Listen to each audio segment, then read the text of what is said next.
जिला अध्यक्ष श्रीमान अशोक जी लावड़ साहब और सीपी सिंह जी अग्रोया साहब, जयपुर से श्रीमान कमल जी जमवाल, गिरिराज जी सोनी माली साहब, श्रीमान महेश जी मांडन। आज जटवाड़ा शादी समारोह में उपस्थित जयप्रकाश जी लावड़ साहब, गिरिराज जी लावड़ साहब, कोषाध्यक्ष साहब।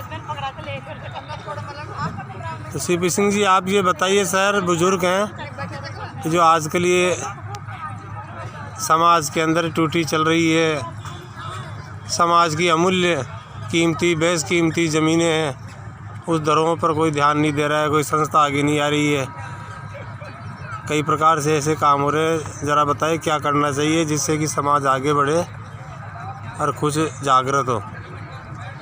ये जो बगीचे का जो मामला है, ये जयपुर निवासी कमल जी जमवाल से पूछेंगे तो अच्छा रहेगा, क्योंकि मैं नागौर डिस्ट्रिक्ट से रहने वाला हूँ, इसलिए इस बारे में पूर्ण रूप से जानकारी नहीं दे सकता। हाँ जी। लेकिन मैं तो समाज से ये पूछता हूँ कि 411 और 412 के अंदर आज भी स्वर्णकार समाज को परेशानियाँ होती हैं। और इसके अलावा हमारे कई बड़े बड़े आयोजन हो गए, सोनार कल्याण बोर्ड भी हुआ है, लेकिन वापस सोनार कल्याण बोर्ड के लिए कहीं भी चर्चा नहीं हो रही है। समाज में बच्चियाँ पढ़ी हुई हैं, बच्चे कम पढ़े हुए हैं, वो भी एक बड़ी बड़ी समस्या है, इस विडम्बना है क्या। तो अब मैं तो सिर्फ जयपुर के अंदर सबसे बढ़िया चीज़ या राजस्थान में या अपन इंडिया भी माने हैं तो जयपुर में जो शिक्षा सदन जो बना हुआ वो सबसे बेटर है, उसको मैं सबसे बेटर मानता हूँ कि ये हमारे टोटल बच्चा काम किया है। आप बताइए सर कमल जी। सर मैं बताने जा रहा हूँ जयपुर के बारे में।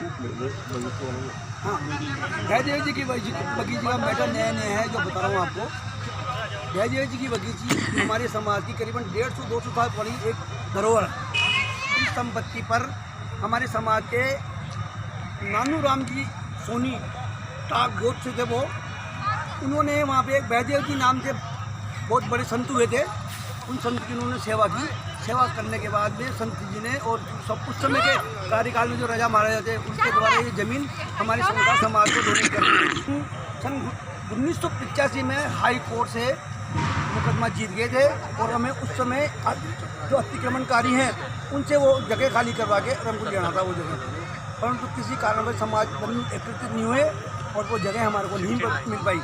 तो अभी 4 साल से करीब हम इस कार्यक्रम में लगे हुए हैं और हमारे अध्यक्ष महोदय रामकृष्ण जी मेवाल साहब और हमारे समाज के कार्यकारिणी के महामंत्री गोविंद जी आसठ, अशोक जी लावड़ साहब, गिरिराज जी लावड़, महेश जी, गिरिराज जी वगैरह सब लोग हम तन मन धन से सहयोग करके इस कार्यक्रम को कर रहे हैं।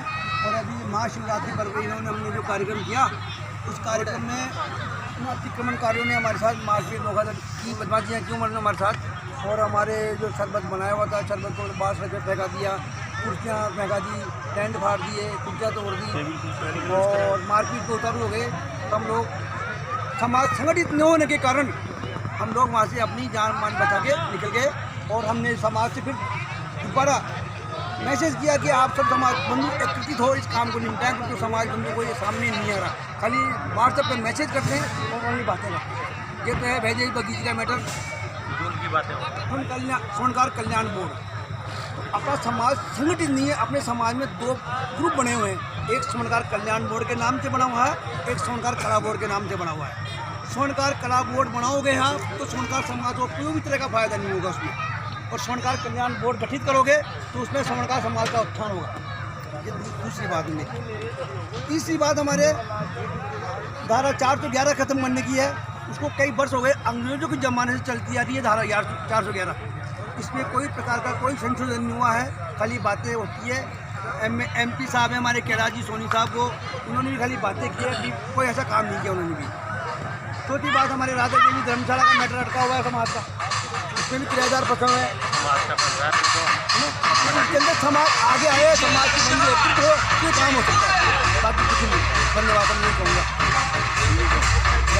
के अंदर ये जो राधा देवी धर्मशाला है उसकी वहाँ के किराएदारों से इनसे हमने मीटिंग की, उनको बुलाया मेरे को जानकारी है उसके बारे में मैं आपको बता रहा हूँ। सबसे बड़ी बात ये है कि वो लोग सब सक्षम आदमी है, जबरदस्ती से उन्होंने ताले लगा करके